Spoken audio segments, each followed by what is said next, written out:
Welcome to the Redmi XIAOMI Redmi 4X, and I'll show you how to check battery temperature with Ampere app on this device. So first we should get the Ampere application from the Play Store.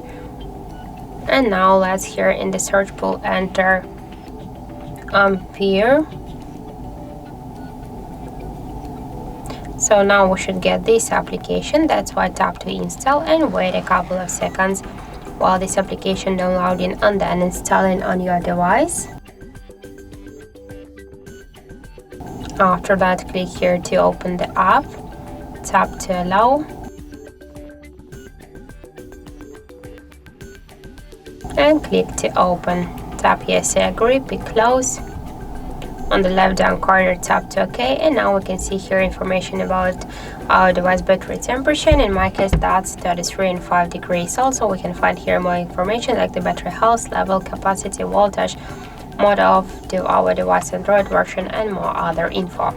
So that's it. Thank you for watching, and if you find this video helpful, don't forget to leave a like, comment, and to subscribe our channel.